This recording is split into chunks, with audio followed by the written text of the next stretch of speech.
इसके साथ में आपने देखा होगा कि गुवाहाटी में भी एम्स का जो है इतना, कभी आपको जाना का सौभाग्य हो तो वैसे तो कहते हैं हॉस्पिटल जाना नहीं चाहिए, परंतु कभी जरूरत पड़े तो अगर जाना पड़ेगा तो आपको जरूर उसका अनुभव करना चाहिए कि इतना सुंदर कैंपस। मैं तो दिल्ली का रहने वाला हूँ, दिल्ली में भी इतना सुंदर कैंपस बना नहीं है जैसा एम्स का यहाँ गुवाहाटी के अंदर बना है। तो कभी आपको उधर जाना हो तो मुझे लगता है कि जरूर देखना चाहिए। और हम वहां पर गए थे तो डॉक्टरों से भी हमारी बातचीत थी, बहुत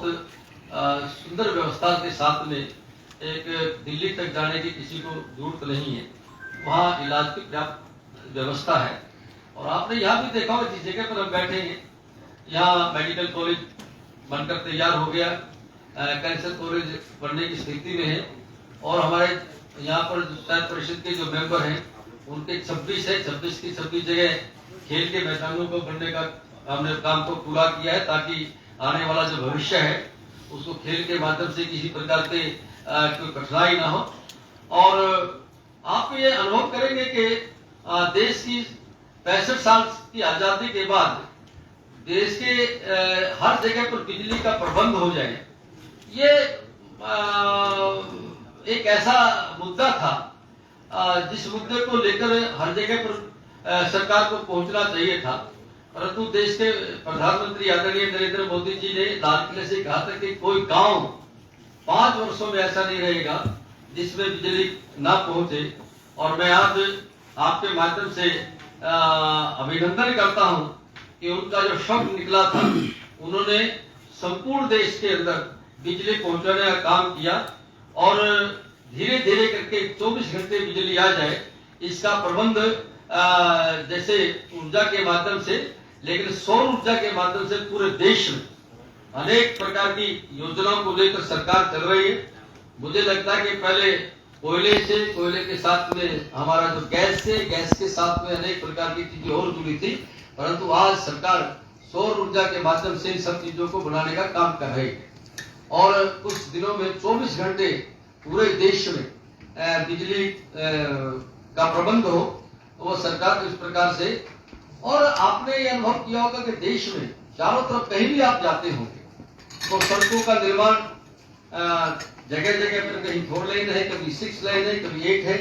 और फ्लाईओवरों को किस प्रकार से। और आसाम में तो अद्भुत काम है। गुवाहाटी में जाएंगे तो कुछ समय के बाद आपको ये अनुभव आएगा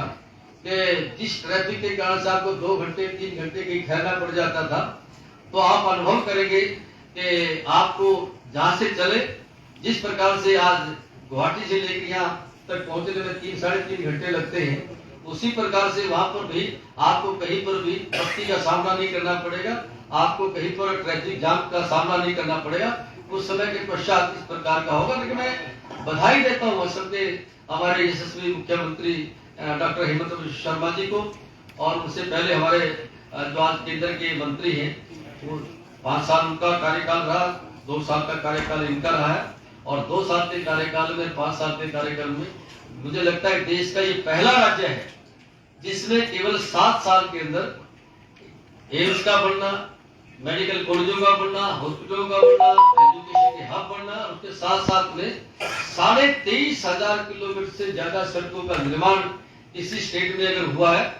वो सौभाग्यशाली हमारे भारतीय जनता पार्टी के यशस्वी हमारे मुख्यमंत्री डॉक्टर हेमंत बिस्वा शर्मा जी के माध्यम से चारों तरफ जहाँ सड़कों का निर्माण के साथ साथ में उसको व्यवस्था उसकी की जा रही है, उसी प्रकार से केंद्र की सरकार के माध्यम से पूरा नॉर्थ ईस्ट में, यानी पूरे देश में रेलवे का किस प्रकार से जाल को बढ़ाया जाए, हर जगह रेलवे के माध्यम से हमारी पहुंच हो जाए। इसके साथ साथ में आपने देखा होगा कि 70 सालों में जितने एयरपोर्ट देश में बने नहीं थे, उससे कई गुना यानी 2 गुना से ज्यादा एयरपोर्ट इस 9 सालों में बढ़कर तैयार हुए हैं। और मुझे लगता है कि बहुत लंबा समय तक इंतजार करने की जरूरत नहीं है। आपके यहाँ से भी एयरपोर्ट से उड़ान का आवागमन हो जाएगा, और भरोसा के साथ में इसको हम कह सकते हैं कि कुछ समय के बाद यहाँ से भी एयरपोर्ट हमारा बनकर तैयार होगा, यहाँ से आवागमन पूरे देश का कर सकेंगे। और कुछ समय के बाद तो इंटरनेशनल वाला भी पक्ष ऐसा है कि सिलचर में उस प्रकार की योजना चल रही है, बाकी जगह चल रही है, तो यहाँ भी हमारा जिस प्रकार मुख्यमंत्री और देश के प्रधानमंत्री बार बार आकर इनकी चिंता करते, तो इसके कारण से उसमें होगा। अभी आपने अनुभव किया होगा कि सरकार किस प्रकार से काम करती है। पहले सरकार काम करती थी कि इंटरव्यू होता था, इंटरव्यू के साथ में फिर जो ना दूसरी चीजें होती, तीसरी होती थी, परंतु आज नौकरियों में भी पारदर्शिता है। अभी आपने उस हमारे देश के गृह मंत्री आदरणीय अमित शाह जी और हमारे यशस्वी मुख्यमंत्री जी 1 लाख से के आसपास जो है ना हमारे उन मित्रों को, हमारे उसमें लड़कियां हैं और हमारे जो नौजवान साथी हैं, बहनें हैं, नौजवान साथी हैं, उनको एक साथ प्रमाणिकता के साथ में पारदर्शिता के आधार पर सरकारी नौकरियों में उनको, और सरकारी नौकरी के साथ साथ में व्यवसाय के तरीके से लोगों को रोजगार का साधन जुट जाए। इसके साथ में आपने अनुभव किया होगा कि अभी हमारे यशस्वी मुख्यमंत्री जी बोल कर गए कि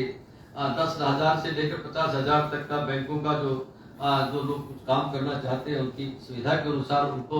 बैंक का लोन, उसी प्रकार से प्रधानमंत्री ऋण योजना में भी इसी प्रकार की हमारे गरीबी से जो आर्थिक दृष्टि जो कमजोर हमारे परिवार है वो अपने पैरों पर खड़े हो जाए और बैंक उनके साथ में सीधा लेन देन करे। और जिस समय बैंक की जब बात आती थी तो शुरू में जब प्रधानमंत्री जी ने कहा कि हर ऐसे व्यक्ति का खाता खुलना चाहिए जिसका अब तक बैंक में कभी आवागमन नहीं हुआ। 44 करोड़ से ज्यादा उसमें खाते खोले गए, तो विरोधियों ने कहा कि खाते तो खुल गए, उसके बाद क्या होगा। परंतु आपने अनुभव किया होगा कि किसान निधि का पैसा उनके पास में आज बिना बिचौलिए के पास में सीधा उनके खाते में जाता है, और पेंशन का पैसा उनके साथ में जाता है। उज्ज्वला योजना का जो हमारा जो गैस का कनेक्शन दिया गया है उसकी सब्सिडी का पैसा उनके पास में जाता है। जो प्रधानमंत्री की योजना के तहत जो शौचालय बनाए जा रहे हैं उनका पैसा उनके, यानी कुल मिलाकर जो है जो सरकार के जो कदम उठे, प्रधानमंत्री जी की जो दूरदृष्टता है उसमें से बिचौलियों का किसी प्रकार से जो आतंक रहता था उसको साफ सुथरी सीधी नीति के आधार के ऊपर उनके खातों में उनकी जो आवाज आ रही है उनके खाते में सीधा उनका पैसा पहुंच जाए। ये सरकार का जो एक ऐसी व्यवस्था करने का काम किया जो 65 साल के उस काल से जो चीजें चल रही थी उनको तोड़कर सीधा आर्थिक दृष्टि से जो उनको उनका अधिकार है उनकी तरफ पहुंचने का काम सरकार के माध्यम से किया है। बाकी मैं आपको सुरक्षा के माध्यम से कहता हूं और स्वदेशी के माध्यम से आपको जानकारी देना चाहता हूं कि आज देश के अंदर 9 वर्षों में सब चीजों को मंगवाया जाता है, यानी हमारे आर्मी जितना भी हमारा आर्मी का जो सामान है, हमारे सैनिकों का वो है, वो छोटी से छोटी चीजों से लेकर बड़ी चीजों को भी हमें विदेशों की तरफ देखना पड़ता था। परंतु इन 9 वर्षों में हमने जहाँ सीमाओं को सुरक्षित किया है और सीमाओं को सुरक्षित के साथ साथ में जो पड़ोसी देश अनेक प्रकार की विघ्न बाधाएं खड़ी करते थे उनका अगर आज उदाहरण अगर आप देखें, जब उन्होंने इस प्रकार की हरकत करने की कोशिश की, हमने सीमा पार करने में कोई संकोच नहीं किया। हमने वहां जाकर हमारे शहीदों सैनिकों का बदला लेने का काम भारत की हमारे सैनिकों हमारी आर्मी ने किया और हमारे प्रधानमंत्री जी स्वयं उसकी देख रेख जिस प्रकार से वो चल रहे हैं उसका सीधा प्रसारण उन्होंने अपने आंखों से देखा। और उसके साथ में जब हम आर्थिक दृष्टि से पांचवें नंबर पर खड़े हैं, ब्रिटेन को पीछे करके खड़े हैं। दूसरी तरफ अगर देखेंगे पड़ोसी देश कल तक जो आंखें दिखाता था, आज आप अनुभव करेंगे वो कटोरा लेकर दुनिया के सामने घूम रहा है और हालात इस प्रकार की हो गई है कि उसको कोई उसका सहायता उसकी सहयोग करने के लिए तैयार नहीं है। लेकिन भारत जहां स्वदेशी के आधार के ऊपर पनडुब्बी से लेकर हवाई जहाज से लेकर हेलीकॉप्टर तक, हेलीकॉप्टर से लेकर जो हमारी सेना में काम आने वाली जो चीजें हैं उन सब चीजों को, समुद्री हमारी सुरक्षा को लेकर हमने सब चीजों का निर्माण करने का जो काम है वो हमारे स्वदेशी हमारे जो वैज्ञानिक है, हमारे जो जिसको हम कहते हैं कि जो इंजीनियर्स हैं, उन सब के माध्यम से उन सारे कामों को करने के लिए हम देश के सामने उस प्रकार का एक, जिस प्रकार से हमने कहा कि केवल दुनिया के से सामान मंगवाया जाता था, भारत सब जगह निर्यात करने के साथ साथ में हम कई बार अपने देश के बारे में अनेक प्रकार की गौरव गाथाएं की चर्चा करते हैं समय समय पर, परंतु आप इन 9 वर्षों में अनुभव करेंगे कि जहाँ तिरंगा का सम्मान पूरे देश के अंदर, अभी 15 अगस्त को भी आपने अनुभव किया कि हमने हर घर के ऊपर हमने तिरंगा लगाया, लेकिन ये तिरंगा जो है ना केवल भारत में नहीं है, आज दुनिया के देशों में जब यूक्रेन का और रशिया का जो युद्ध चल रहा है, उस समय पूरे दुनिया के जो छात्र छात्राएं या व्यवसायी लोग वहां पर किसी कैसे युद्ध से निकला जाए, किस प्रकार से सुरक्षित पहुंचा जाए, भारत पहला देश था जिसने दोनों देशों के राष्ट्रपतियों से बात की। और मैं गर्व से इस बात को कह सकता हूं कि जिसके हाथ में भी तिरंगा था, देश के दुनिया के किसी भी देश के नौजवान के हाथ में था, वो सुरक्षित अपने देश में पहुंचा। अगर इस प्रकार की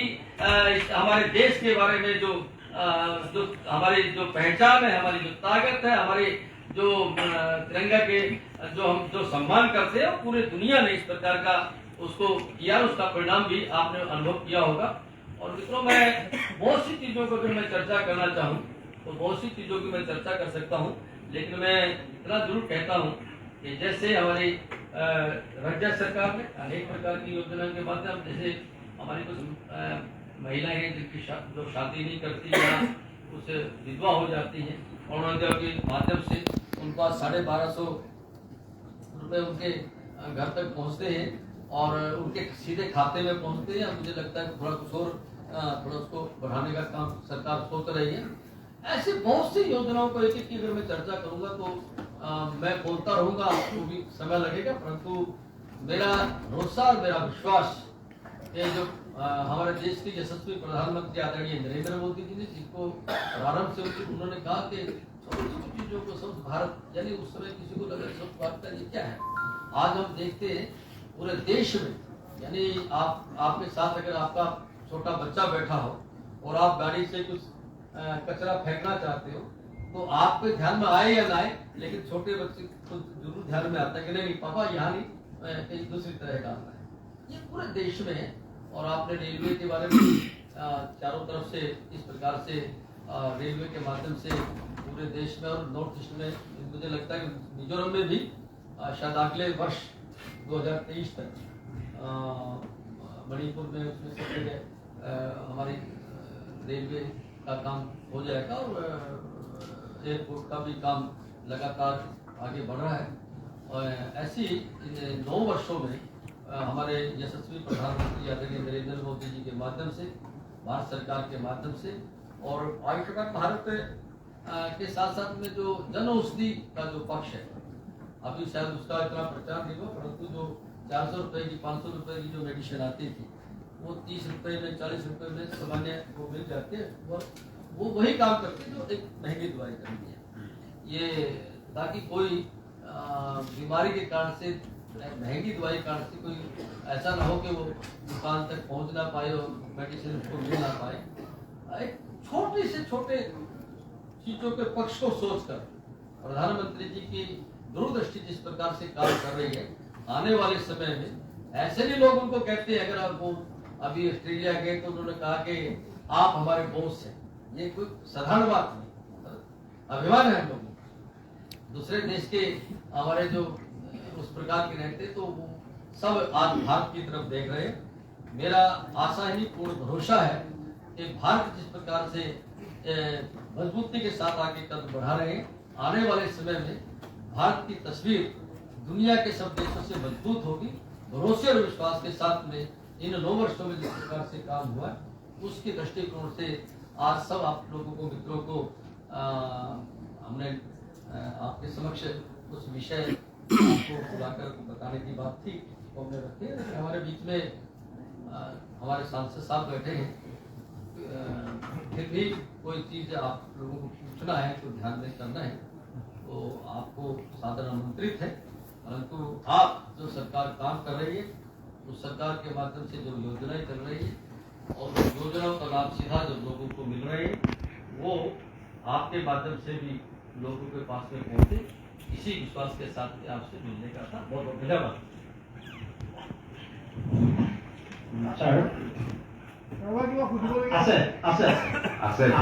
आप जो आप बोला है, आप लोग का जो हम लोग का गवर्नमेंट ने जो किया वो तो हम लोग सुन लिया, लेकिन महंगाई के बारे में आप लोग क्या बोलेगा? और जो एम्स हुआ, मेडिकल कॉलेज ठीक है, सब हो गया, लेकिन जो जीवन दायिनी जो मेडिसिन है, उस मेडिसिन का प्राइस 10% मंथली बढ़ा जाता है। उसी का बारे में आप लोग क्या बोले? प्राइस राइज में प्रॉब्लम है। हार्ड देखिए, आप केवल अगर एक पक्ष के बारे में विचार करेंगे, आपको इस कोरोना के कारण से पूरे दुनिया का हम लोगों को अर्थव्यवस्था के बारे में विचार करना पड़ेगा कि दुनिया के देशों में जो अपने आप को विकासशील देश कहते थे, अमेरिका की स्थिति कैसी है, बाकी देशों की स्थिति कैसी है, उसका जब आकलन करेंगे तो भारत कहां पर खड़ा होगा। भारत अपनी चीजों को लेकर और जो महंगाई को उन्होंने बड़ी मजबूती के साथ में रोका। इसके कारण से कुछ चीजों को हम लोगों को ये विचार करना पड़ेगा कि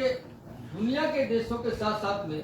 उन देशों में महंगाई की किस गति से बढ़ी है और हम आकर वहां किस प्रकार से उस महंगाई को रोकना है। एक आपने जनऔषधि के बारे में जो बात कही है, देखिए क्या है कि धीरे धीरे करके इस योजना को वो अच्छी मजबूती के साथ में फलीभूत हो, बाकी सब चीजें हो। जिस बात को आपने संकेत किया है उसका एक कुछ ऐसा होता है, कुछ मेडिसिन जो महंगी होंगी, बहुत महंगी होंगी, वो जब मार्केट में आती है उसका थोड़ा कीमत आप लोगों को लगता है उस कीमत के आधार पर नहीं है, परंतु अगर कुल मिलाकर देखेंगे कि ये एक ऐसा सरकार का पक्ष है जो सामान्य जीवन में जीने वाला व्यक्ति उस तक आसानी से पहुंच कर पाए। और आपने बात कही है, फिर भी अगर इसमें से कुछ चीजें होंगी तो उसकी चर्चा भी कर लें, परंतु जहाँ तक महंगाई का बाकी चीजों का है तो आपको आकलन करना है, तो दुनिया का करियर उसके आकलन के हिसाब किताब से भारत की स्थिति कैसी है तो एकदम आपको ध्यान में आएगा कि भारत कितने मजबूती के साथ उस महंगाई को रोके हुए। और मैं मेरे तरफ से एक मिनट मैं और आपको साथ बिल्सु 2014 में जब बीजेपी का गवर्नमेंट आया था, सब देशवासी ने, हम लोग सब लोग ने आप लोग को वोट दिया है। उस टाइम में एक आप लोग का जो मैनिफेस्टो है वहां पे भी था, हर साल 1 करोड़ अनएम्प्लॉयड को एम्प्लॉयमेंट देगा। अभी तक तो 9 करोड़ होने को चाहिए, वो तो हुआ नहीं। उसका बारे में आप क्या बोलेंगे? इसमें देखिए क्या है कि अगर केवल एक ही पक्ष को देखेंगे, सरकारी नौकरियों में कितने लोग गए, एक पक्ष ही है। अगर पूरे देश में देखेंगे कि लोगों में अपने रोजगार के माध्यम से अपने पैरों पर लोग कितने खड़े हुए और उस रोजगार के कारण से उन लोगों ने कितने लोगों को अपने परिवार के साथ में आर्थिक दृष्टि से काम करने के लिए अपने यहाँ पर रखा है, इनका सबका अगर आप आकलन करेंगे तो इसमें से आपको और मुझे ये ध्यान में आएगा कि प्रधानमंत्री ऋण योजना के माध्यम से कितने ही परिवारों ने कल परसों सिलसिले में तो मुझे दो लोग ऐसे मिले जो प्रधानमंत्री ऋण योजना के माध्यम से, जिनको उन्होंने, एक ने हार्डवेयर का काम किया हुआ था, एक ने फैक्ट्री लगाई। उन्होंने कहा कि हमने जो है ना 12 लोगों को, 15 लोगों को काम किया। अब अगर इनको सबको हम एक उसमें लेकर आएंगे, रोजगार के पक्ष में लेकर आएंगे, और एक है कि अभी 1 लाख लोगों को, जैसे मान लिया 1 लाख लोगों को यहाँ सरकारी नौकरी मिली, तो दोनों पक्षों को आपको जोड़ना पड़ेगा। अब मेडिकली आप देखिए ना, मेडिकली तो जो मेडिकली चीजें हैं उनको अगर आप देखेंगे तो कितने मेडिकल कॉलेज थे पहले और कितने बच्चे पढ़ते थे, कितने का एडमिशन होता था। अब सांसद साहब यहाँ बैठे और ज्यादा बारीकी से बता सकते हैं। अब 880 नए सीटों को बढ़ाकर नए हमारे डॉक्टर्स जो है ना लोगों का आगे चलकर इलाज कर पाए। अब ये कहीं ना कहीं जब पढ़ाई पूरी करने के बाद जाएंगे तो रोजगार के साधन के साथ हो जाएंगे। तो ये केवल एक ही पक्ष ना सोचते हैं, उस पक्ष को जो है ना अगर मतलब बड़े उसमें हिस्से में सोचेंगे तो आपको लगेगा कि 9 वर्षों में रोजगार के साधन भी और जैसी समस्याओं से देश और दुनिया जूझती रही है। उसके बाद भी अब आप एक बताइए, आप मैं थोड़ा कोई लंबा विषय नहीं कहना। अब नल जल योजना अब जब जल जीवन योजना है तो एक आदमी तो करता है, पूरे देश में हजारों लोग लगे होंगे, तो कोई उसकी पानी निकलने का वो बनाता होगा, कोई सोलपुर वाला हिस्सा बनाता होगा, कोई पाइप वाला हिस्सा बनाता होगा, लगाने वाला हिस्सा बनाता होगा। अरे भाई इतनी प्रकार की अब रेलवे का जाल बिछाया जा रहा है, तो एक ही मशीन काम थोड़ी करती है, हजारों लोग उसमें काम करते हैं, लाखों लोग उसमें काम करते हैं। एयरपोर्टों का निर्माण है, उसमें हजारों लोग काम करते हैं। अगर हवाई जहाज बढ़ेंगे तो उसमें काम करने वाला ही बढ़ेगा, उसमें उसको ठीक करने वाला ही बढ़ेगा, उसको रखरखाव वाला ही बढ़ेगा। यह सारे पक्ष अगर आप देखेंगे तो मैं गर्व से ये बात कह सकता हूँ कि जो वादा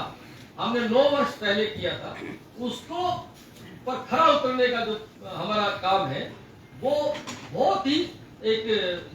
भरोसे और विश्वास के साथ करना।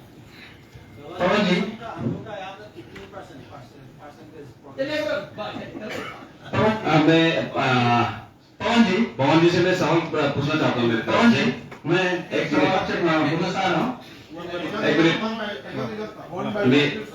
मैं पहले पूछ लेता हूँ। ये पवन जी सुनिए, आपने जो बोला है 9 साल पहले जो वादा किया है हर एक पूरा करते जा रहे हैं, लेकिन जबकि हमारे ये कार्बन और नॉर्थ कचहरी ये दोनों डिस्ट्रिक्ट का एक ही मांग है ऑटोनॉमस स्टेट आर्टिकल 244, और ये वादा राजनाथ सिंह जी ने दोमुखा में आके वादा देके गया है, हम लोग बीजेपी को जिताओ और आप लोग का ये ऑटोनॉमस स्टेट हम लोग वहां में चर्चा करेगा और आप लोग को मिलेगा। ये आज 9 साल पूरा हो गया, लेकिन आज तक पार्लियामेंट असेंबली में ना पार्लियामेंट में आज तक चर्चा नहीं हुआ। इसके बारे में आप क्या कहना है? नहीं, मेरा ये कहना है कि आपने जिनका नाम लिया हमारे भारतीय जनता पार्टी के वरिष्ठ नेता है और आज रक्षा मंत्री हैं, आपने जो बात कही है तो मुझे ध्यान में आ गई, उनसे एक बात करके क्या विषय है तो मेरा एक सवाल है कि कारगिल में एक समय बहुत एक संतराफली चलता था और अभी सबके साथ केंद्रीय सरकार, राज्य सरकार उन लोगों के इसमें बातचीत भी हो चुकी है और MOS भी हो चुके हैं। ये MOS कब इम्प्लीमेंट होंगे?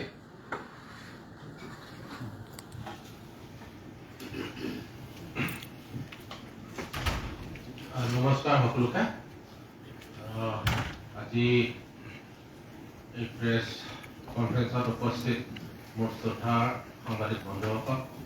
যেহেতু ভাৰত ৰাষ্ট্ৰ তথা গণতন্ত্ৰ দেশত যেহেতু আপোনালোক চতুৰ্থ স্তম্ভ, গতিকে দেশ নিৰ্মাণত আপোনালোকৰ কৰ্তব্য আৰু দায়িত্ব আছে বুলি মই ভাবোঁ। আৰু 9 বছৰ কালত যিটো আমাৰ মোদীজীৰ নেতৃত্বত যি পৰিৱৰ্তন আনিলে, হয় মানুহৰ সমস্যা যোৱা সিন্স ইণ্ডিপেণ্ডেণ্ট যেতিয়া ভাৰতবৰ্ষ স্বাধীন হ'ল তেতিয়াৰ পৰা 70 বছৰলৈকে কোনো ধৰণৰ পৰিৱৰ্তন দেখা নাই। তাৰমানে নেতৃত্বৰ অভাৱত বুলি মই কওঁ। কিন্তু নৰেন্দ্ৰ মোদী 2014 পৰা আজিলৈকে যিটো 9 বছৰ ভৰি দিলে, গতিকে ইয়াত আমি চাব লাগিব আমাৰ অৰ্থনৈতিক অৱস্থা তেতিয়া কি আছিল আৰু আজি কি, এই কথা আমি লক্ষ্য কৰিব লাগিব। যিকোনো ৰাষ্ট্ৰ যদি অৰ্থনৈতিক অৱস্থা যদি শক্তিশালী নহয়, সেই ৰাষ্ট্ৰ শক্তিশালী হ'ব নোৱাৰে। গতিকে আজি গোটেই বিশ্বত গম পালে যে it is a bright star, যিটো ভাৰতৰ যিটো ইকনমিক গ্ৰোথ আৰু ভাৰতৰ GDP 7.2% যে growth, it is a surprising everybody. গোটেই বিশ্বত এইটো সাৰপ্ৰাইজ কৰিলে। আজিৰ দিনত ফাইনেন্সিয়েল 2023 আমাৰ GDP গ্ৰোথ হৈছে 7.2। ঠিক তেনেকৈ এট প্ৰেজেন্ট আমাৰ ইকনমিক পজিশন কত 3.3 ট্ৰিলিয়ন ডলাৰ। গতিকে আমি অৰ্থনৈতিক দিশৰ পৰা চাব লাগিব। গতিকে মই ভাবো যে নৰেন্দ্ৰ মোদীৰ যিটো নেতৃত্ব দিছে, যে সেলফ ৰিলায়েন্স আত্মনিৰ্ভৰ ভাৰত দিশলৈ আমি গৈ আছো। আৰু ইয়াৰ লগতে চাব লাগিব যিটো মানে ৰিজনেলৰ বহুতো ৰাজনৈতিক সমস্যা, যিটো আমাৰ ৰহান ডাঙৰীয়া ক'লে, আমাৰ এজি ডাঙৰীয়া ক'লে যে অট'নমাছ ষ্টেট বিষয়ে আপোনালোকে কি চিন্তা কৰে। গতিকে এই বিষয়ত মই সাংসদ হিচাপে ভাৰতীয় জনতা পাৰ্টীৰ হৈ কেণ্ডিডেট হৈ মোক যিহেতু ভাৰত কাৰ্বি আংলং আৰু ৱেষ্ট কাৰ্বি আংলং আৰু ডিমাচা ৰাইজে মোক বুজিছে, গতিকে এই বিষয়ে মই পাৰ্লিয়ামেণ্টত উত্থাপন কৰিছো। আৰু এতিয়ালৈকে লাষ্ট ছেছনলৈকে মই এই বিষয়ৰ ওপৰত প্ৰাইভেট মেম্বাৰ বিলো মই ব্যৱস্থা মানে এইটো তৈয়াৰ কৰা হৈছে মই প্ৰস্তাৱটো দিম আৰু আমাৰ সাংবিধানিক অধিকাৰ এতিয়া ভাৰতীয় জনতা পাৰ্টি ইয়াত কোনো ক'বলগীয়া নাই যিহেতু ৰাজ্যিক সমিতি ফালৰ পৰা এদিন আমি গুৱাহাটীত বহি তেতিয়া আমাৰ বৰ্তমান সন্মানীয় মন্ত্ৰী ৰঞ্জিত কুমাৰ দাস তেখেত আছিলে সভাপতি অসম প্ৰদেশৰ কিন্তু তেখেতৰ লগত গোটেই দিন আলোচনা কৰি যে পাৰ্টি ফালৰ পৰা ভাৰতীয় জনতা পাৰ্টি ফালৰ ইয়াত কোনো ধৰাই নাই বুলি তেওঁলোকে স্পষ্ট কৰি দিয়া হ'ল গতিকে আমাৰ এই যিটো ৰাজনৈতিক দাবী এইটো আমি দাবী কৰি থাকিম আৰু আমাৰ বিশ্বাস আছে যে আৰ্টিকল 244 যেহেতু ভাৰতৰ ভিতৰত আছে এইটো এদিন নহয় এদিন পাব আমাৰ বিশ্বাস আছে আৰু বিশেষকৈ নৰেন্দ্ৰ মোদীৰ ওপৰত যেহেতু মোদী যেহেতু মুমকিন হে বুলি কয় এতিয়া চাওক আপোনালোকে ভাৰতৰ সংবিধানত সিন্স স্বাধীন পোৱাৰ পিছত যে আৰ্টিকল 370 কথাটো যে যোৱা 70 বছৰে কোনো এটা চৰকাৰ কোনো এজন প্ৰধানমন্ত্ৰীয়ে এই বিষয়ে মানে হাতত ল'বলৈ কোনে সাহস কৰা নাছিল কিন্তু নৰেন্দ্ৰ মোদী 2014 পৰা যেতিয়া দেশখন চম্ভালিবলৈ আৰম্ভ কৰিলে আৰু 2019ত দ্বিতীয়বাৰৰ কাৰণে প্ৰধানমন্ত্ৰী হ'ল তেতিয়া আৰ্টিকল 370 যে কাশ্মীৰ জম্মু কাশ্মীৰৰ পৰা হাতাই দিয়া হ'ল 35 হাতাই দিয়া হ'ল গতিকে এতিয়া আমি পৰিৱৰ্তনটো চাওঁ যে আজি জম্মু কাশ্মীৰৰ তাত ইকনমিক গ্ৰোথ হৈছে 14.64% আৰু চাওক এই আৰ্টিকল 370 শেষ হোৱাৰ পিছত তাত টুৰিষ্ট ফুটফল কিমান এতিয়া 1.88 crore গতিকে চাওক তাত মানে ল এণ্ড অৰ্ডাৰ তাৰমানে শান্তি ঘূৰি আহিছে তাত শান্তি ঘূৰি অহাৰ কাৰণে এতিয়া G20 নিচিনা সামিট জম্মু কাশ্মীৰত হ'ব পাৰিছে গতিকে ইয়াততো সাফল্য কিবা থাকিব পাৰে নে কোনেতো ভবা নাছিলে জম্মু কাশ্মীৰটো দূৰৰ পৰা আৰু ভাৰতৰ কেপিটেল দিল্লীটোতো সুৰক্ষিত নহয় মানুহে ক'ৰবাত যদি বাইচেলে হওক বা এনি পাব্লিক প্লেচ কিবা যদি মালিক নথকা না বস্তু যদি ক'ৰবাত পৰি থাকে ইট মে বি বম এইটো বম হ'ব পাৰে চুব নালাগে বুলি কয় কিন্তু এই পৰিস্থিতিটো আজি নাই গতিকে এইবোৰে আমি চাব লাগিব ঠিক তেনেকৈ আমাৰ MOS যিটো চাইন কৰা হৈ গ'ল এইটো বিশেষকৈ আমাৰ এইটো এটা 6 শিডিউল বিষয় গতিকে যে এইটো MOS টো যিটো চাইন কৰা হ'ল এইটো ইমপ্লিমেন্ট কৰিবৰ কাৰণে কিছুমান ক্লজ আমাৰ নৰ্থ ইষ্টৰ কিছুমান ৰাজ্যৰ লগত জড়িত হৈছে যেনেকৈ লেণ্ড যিটো কিবাটো অথৰিটি আমাৰ মেঘালয়ত আছে তাত কাউন্সিল আৰু ষ্টেট গভৰ্ণমেণ্টৰ মাজত অমিল হৈ আছে গতিকে 6 শিডিউল যদি কিবা এটা বিল যদি হয় তেনেহ'লে অকল কাৰ্বি আংলং আৰু ডিমা হাছাৰ কাৰণে নহয় গোটেই য'ত 6 শিডিউল আছে গোটেই মানে বস্তুটো প্ৰভাৱ পৰিব গতিকে চিন্তা চৰ্চা কৰি আছে আৰু মই আশা কৰিছোঁ অতি সোনকালে MOS যিটো চুক্তি স্বাক্ষৰ কৰা হৈছে ইমপ্লিমেন্ট হ'ব थैंक यू धन्यवाद मैं शर्मा जी से और एक सवाल पूछना चाहता हूँ शर्मा जी आप ऑटोनोमस पे देने के पक्ष में है या नहीं आपके केंद्र सरकार को आप क्या बताएंगे इसमें क्या जाएंगे हमारे सांसद जी हैं उन्होंने जो मेरा सवाल आपसे था और मैं बोल चुका हूँ कि जो मैंने उनको बताया वही सेम मेरी बात सवाल इनके लिए हमारा है सब कारण क्या है मैं बोल रहा है ये भारतीय आपने जो कहा है जो उनको मैंने कहा है मैं उस पर स्टैंड करता हूँ बात को जो विषय है उस विषय पर जो उन्होंने कहा है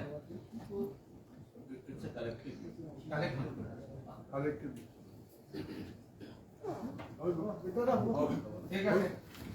ধন্যবাদ সকলোকে